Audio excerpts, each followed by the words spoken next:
Uma boa noite a todos, que a paz de Jesus esteja conosco na noite de hoje. Com muita alegria que eu retorno mais uma vez nas palestras do Fraternidade, buscando auxiliar um pouquinho daquilo que a gente estudou e esperando que seja proveitoso para todos que aqui estão.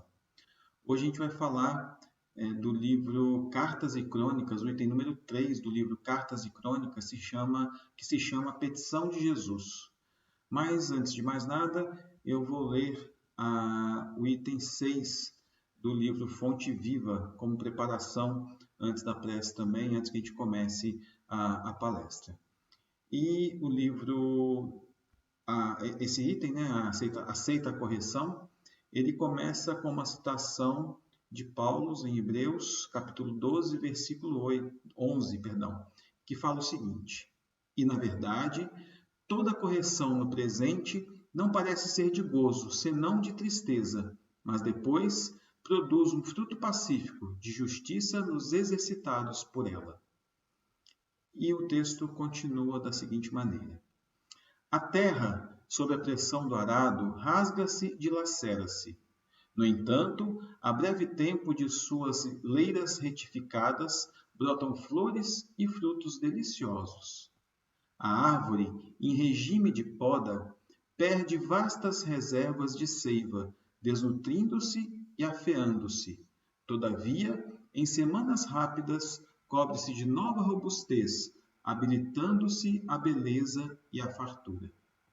A água humilde abandona o aconchego da fonte, sofre os impositivos do movimento, alcança o grande rio e depois partilha a grandeza do mar. Qual ocorre na esfera simples da natureza, acontece no reino complexo da alma.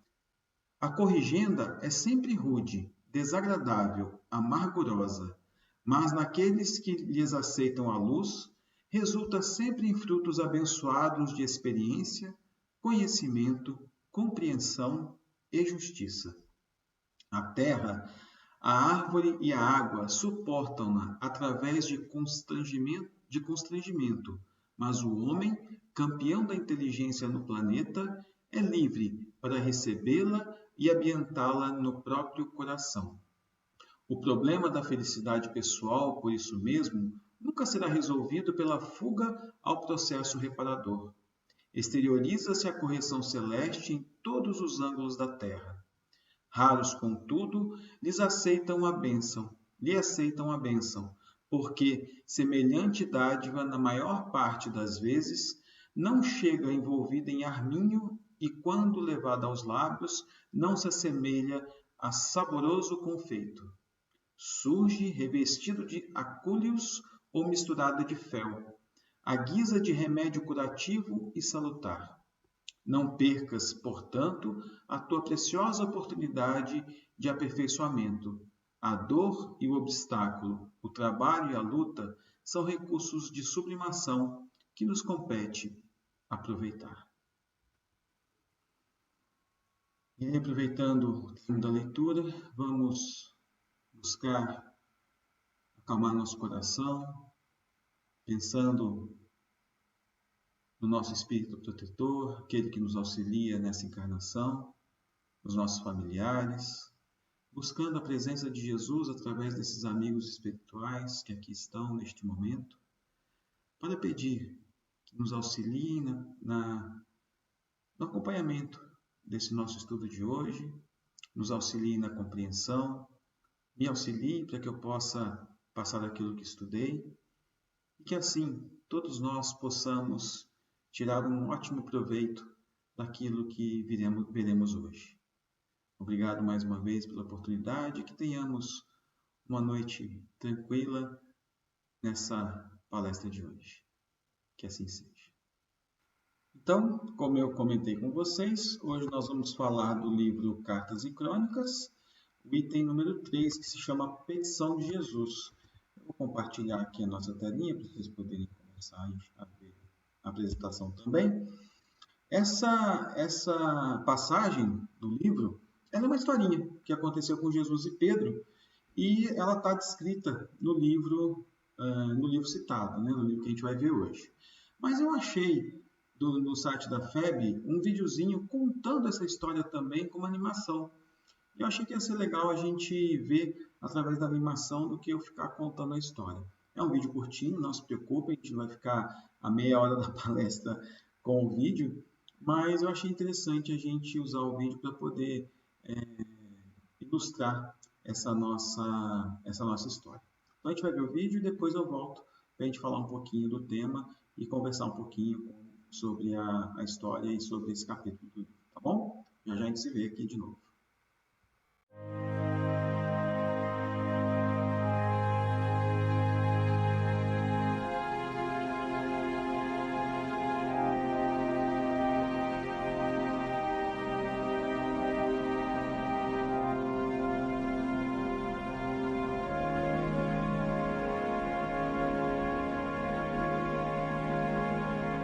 Jesus interagia junto à multidão em Cafarnaum, quando chamou Pedro em particular para fazer-lhe um importante pedido. Pedro, eu te peço, vai à casa de Jeremias, o curtidor. A sua filha Sara está prostrada na cama, com o corpo abatido e a cabeça conturbada. Vai sem demora, e ora ao lado dela. O nosso Pai, a quem rogaremos apoio, socorrerá a doente através de tuas mãos.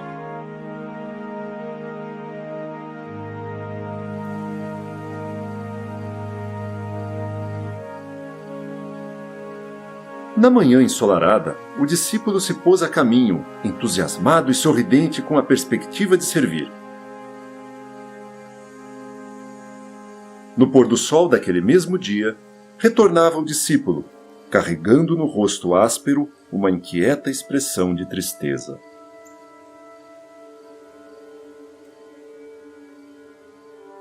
Ah, Senhor, todo o meu esforço foi em vão. Como assim, Pedro?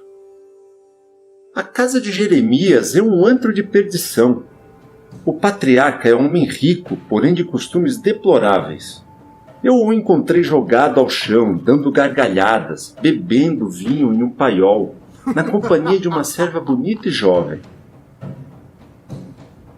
Quando percebeu que eu entrei no recinto, me perguntou quantos piolhos eu tinha na cabeça e logo depois, sem paciência alguma, mandou que eu procurasse por seu filho mais velho, dentro da casa.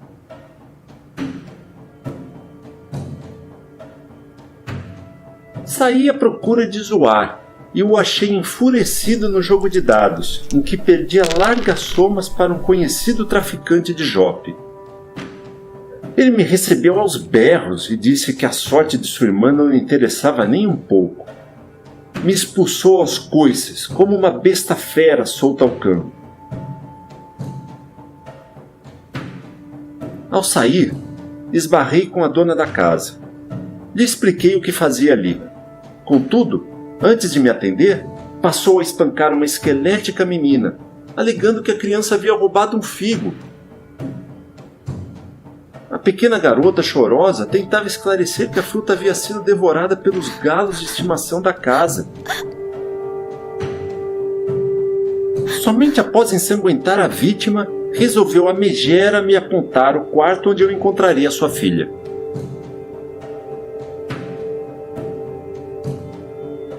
A dificuldade, porém, não parou por aí. A velha sovina estava fora de si e acabou se equivocando ao me indicar o quarto certo. Fui parar numa alcova e vi Josué, o filho mais moço do curtidor, mergulhando a mão em um cofre de joias.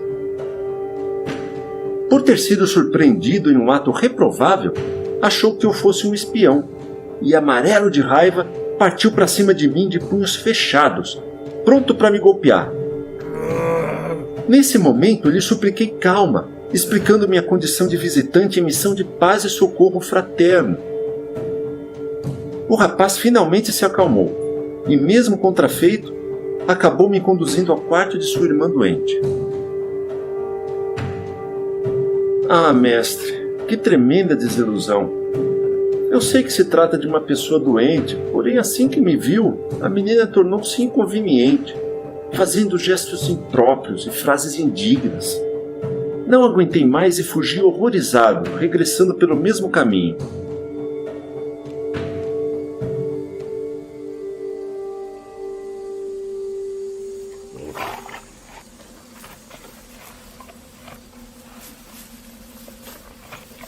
Observando que o amigo sublime se resguardava, Simão permaneceu também em silêncio, retomando a história após longo intervalo. Senhor, será que fui claro na minha exposição? Por acaso não terei procurado cumprir honestamente os seus desejos? Seria realmente justo eu falar o nome de Deus ali, naquele antro de vícios, deboche, avareza e obscenidades?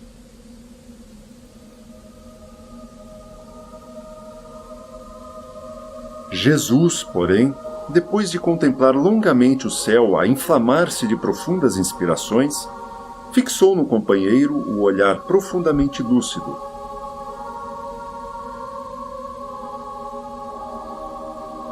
E exclamou com serenidade: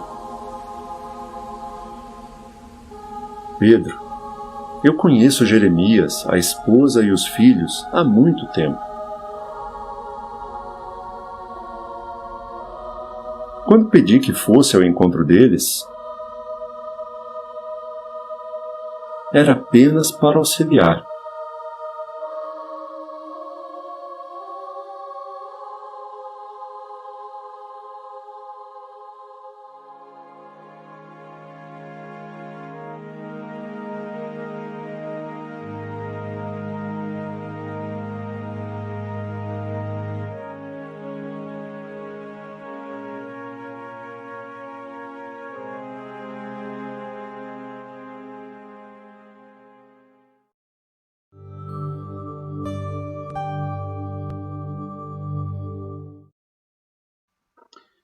Será que a gente não está um pouquinho acostumado a agir dessa forma também? Muito mais preocupado em questionar, muito mais preocupado em avaliar a situação daquela família, do que simplesmente dar o que ela precisa naquele momento, né? Fazer a caridade, o ato de caridade, auxiliar a pessoa. É lógico, se a gente precisar entender melhor por que ela ficou ali, naquela situação, o que está acontecendo com aquela família, é importante, a gente sabe disso, a gente precisa entender o que está acontecendo, mas a nossa primeira atitude deve ser ajudar, auxiliar, sem julgamentos, sem senões, sem porquês, simplesmente auxiliar a quem precisa. E é isso que Jesus tentou nos trazer, tentou nos ensinar e tentou nos ajudar a aprender. E a gente lembra na questão 886 do Livro dos Espíritos, que Kardec pergunta, né, qual o verdadeiro sentido da palavra caridade, como Jesus a entendia, ou como entendia Jesus, né? E os Espíritos respondem: benevolência para com todos, indulgência para as imperfeições dos outros e perdão das ofensas. Essa é a verdadeira caridade. Então, quando a gente é benevolente para com todos, a gente não está preocupado no primeiro momento aquilo que ele é, o que ele fez, por quê, o que está aqui, assim, desse jeito, de outro. A gente está preocupado em auxiliá-lo, em ajudá-lo, ser indulgente com as imperfeições do próximo, porque nós também somos muito imperfeitos ainda.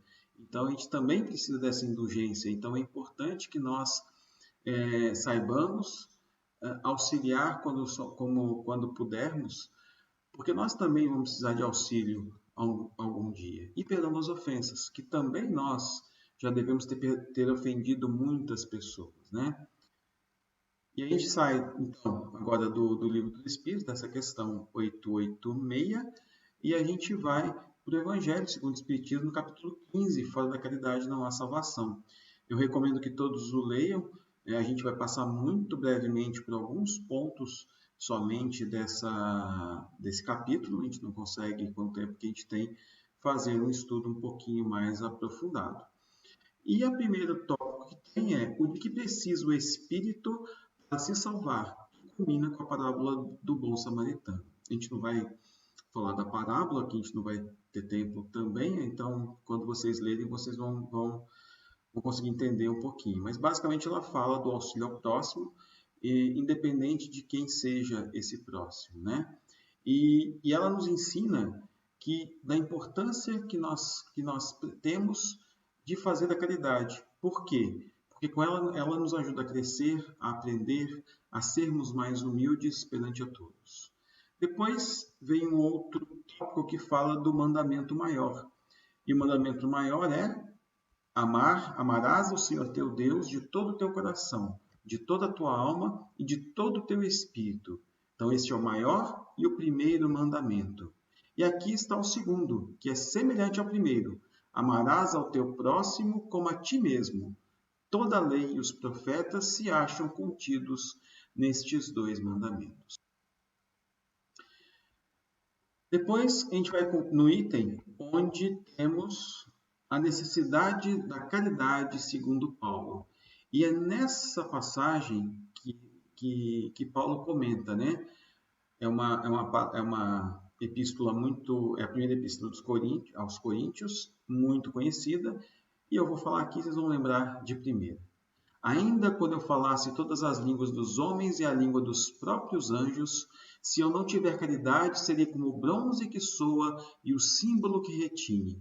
Ainda quando eu tivesse o dom da profecia, que penetrasse todos os mistérios e tivesse perfeita ciência de todas as coisas, ainda quando tivesse toda a fé possível, até o ponto de transportar as montanhas, se não tiver caridade, nada sou.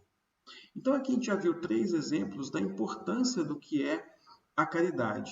Não a caridade que se preocupa em esmiuçar os porquês daquela pessoa, mas a caridade desinteressada, que simplesmente quer auxiliar. Então esses 3 tópicos são os primeiros, e aí depois tem mais 3 tópicos que eu coloquei aqui juntos, né? Não coloquei separados, porque ele fala do fora da igreja não há salvação, fora da verdade não há salvação, e as instruções dos Espíritos falando de que fora da caridade não há salvação. Fora da igreja e fora da verdade, fora da igreja e fora da caridade não há salvação, de certa forma eles segregam um pouco as pessoas, porque somente aqueles que pensam exatamente como eu penso, como a nossa doutrina pensa pode ser salvo. E de verdade não é isso que Jesus nos ensinou, não é isso que Jesus pregou. Já a caridade, ela nos traz a possibilidade de auxiliar ao próximo e se assenta no princípio universal, que abarca todas as pessoas, sem discriminação. Então, por isso é que o Espiritismo adotou o fora da caridade não há salvação. E quando a gente estuda de verdade a moral de Jesus, a gente percebe que toda ela se resume na caridade e na humildade. Isso é, nas 2 virtudes contrárias ao egoísmo e ao orgulho. Em todos os seus ensinos, Jesus ele aponta sempre para essas 2 virtudes.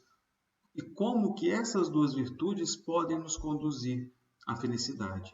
Então, a gente olhando aqui, né, a gente percebe que temos as bem-aventuranças, eu coloquei aqui um pouquinho das bem-aventuranças, falamos de ter puro coração, ser pobre de espírito, ser misericordiosos, amar os inimigos, perdoar as ofensas. Tudo isso, então, traz a moral de Jesus como sendo calcada na caridade e na humildade.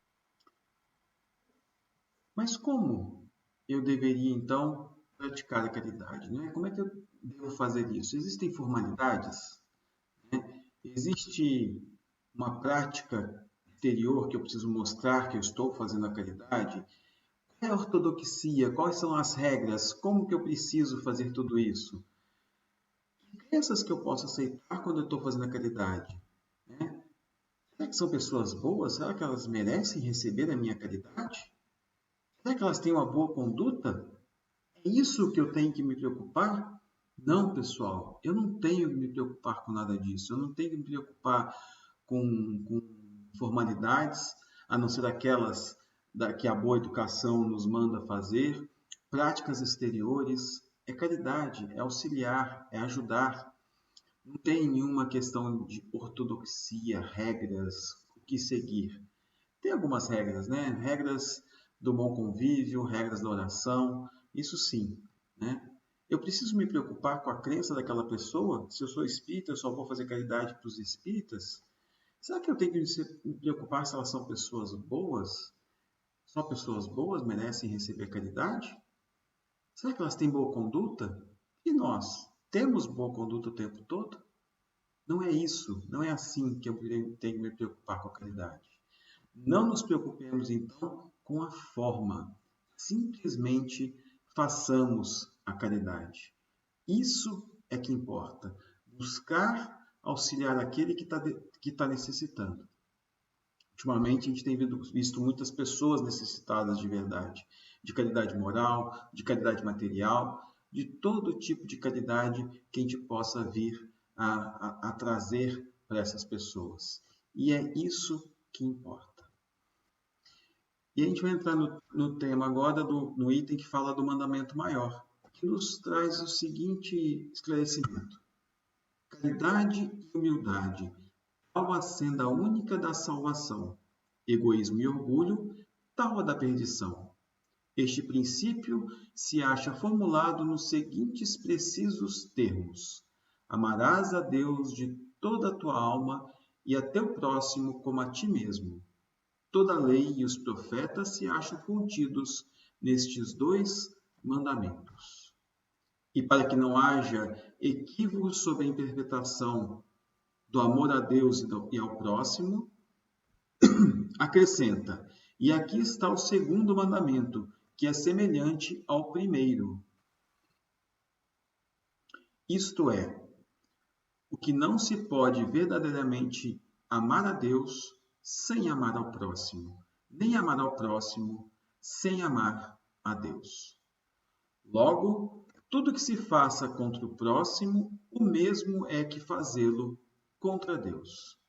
Não podendo amar a Deus sem praticar a caridade para com o próximo, todos os deveres do homem se resumem nesta máxima que é, bem conhecida de nós todos, fora da caridade não há salvação.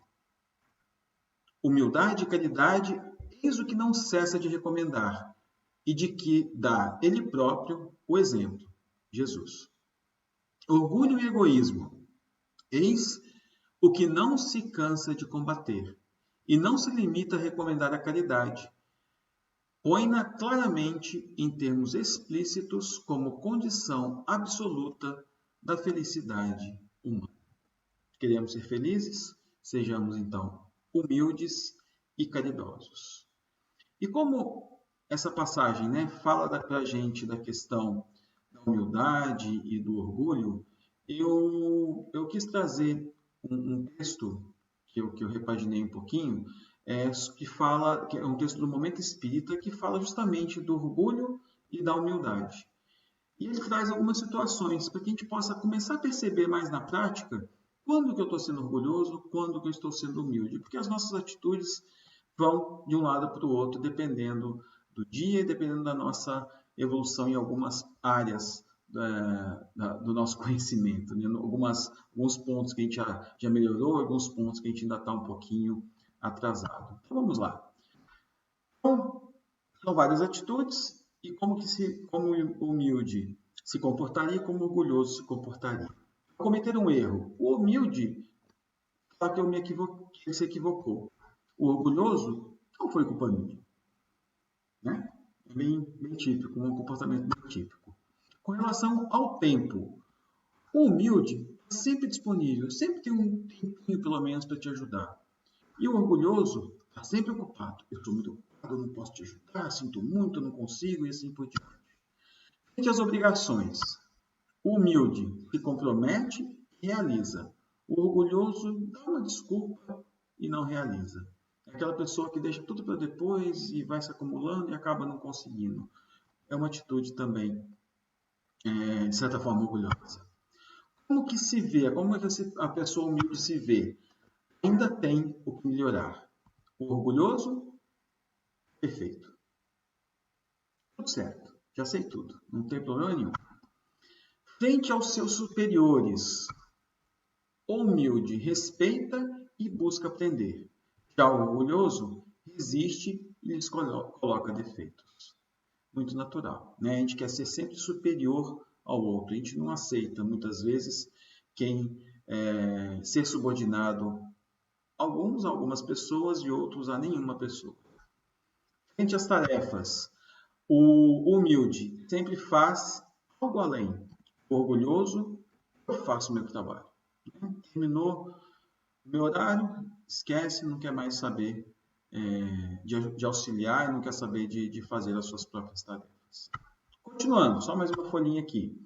Frente às opções que ele tem, ele busca uma maneira melhor de fazer. Ele está no trabalho, ele está buscando alguma coisa melhor para fazer. Ele está no centro espírita, buscando melhorias no centro espírita. Em qualquer situação, ele tem a opção de fazer o melhor, ele quer fazer o melhor. É orgulhoso, sempre fiz assim, o que eu vou mudar? Não quero saber se pode ser melhor ou não. Frente aos colegas e amigos, compartilha experiências. Esse é o humilde. O orgulhoso guarda para si, medo da concorrência, né? Ele acha que ele pode ser passado para trás. Frente às críticas, o humilde, disposto a ouvir e reter as melhores críticas. Já o orgulhoso não as aceita. Eu não tenho esse defeito, eu não tenho esse problema, eu não faço assim. Eu sou melhor. Quanto à evolução, o humilde está sempre crescendo, ele quer sempre melhorar. Já o orgulhoso está estagnado na ilusão da sua própria superioridade. Frente a Deus, o humilde tem a reverência, pois há muito que não conhece. Já o orgulhoso é cético, se não conhece, não existe. Frente às ideias, o humilde defende as que julga nobre e o orgulhoso defende as próprias ideias. Vamos tentar balancear, ver, avaliar, né? O que eu estou fazendo que tem uma atitude mais humilde, o que eu estou fazendo que tem uma atitude mais orgulhosa e como eu tenho agido nos momentos que eu tenho a possibilidade de fazer a caridade. Porque, como disse Jesus no final da nossa historinha, Pedro, conheço Jeremias, a esposa e os filhos há muito tempo. Quando te incumbi de ir ao encontro deles, apenas te pedi para auxiliar. Não era para julgar, não era para perceber cada detalhe sólido que a família tinha, era somente para ajudar. Sejamos essas pessoas que estão indo ao encontro do outro para ajudar, da melhor maneira que a gente pode e da melhor maneira que essa pessoa também pode receber. Isso sim é estar aceitando a petição que Jesus nos faz todo dia. Mais uma vez agradeço a companhia de vocês e vamos encerrar com a nossa prece final.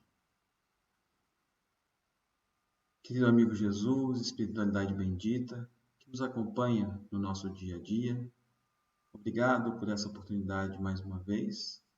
Que saibamos, Senhor, buscar as oportunidades de nos melhorar, tirar um pouquinho daquele orgulho que ainda temos para sermos pessoas mais humildes e assim que possamos, através da caridade, através do amor ao próximo, nos auxiliar também, pois a partir do momento que conseguimos nos transformar para ser pessoas melhores e mais caridosas, estamos nos ajudando não só aqueles que estamos indo ao encontro e buscando auxiliar no que é preciso, mas também nos auxiliando, pois estamos nos transformando em pessoas melhores. Permita, Senhor, que todos tenhamos uma noite tranquila e que nos encontremos em breve mais uma vez numa nova oportunidade. Obrigado, Senhor, nos ajude sempre e que assim seja.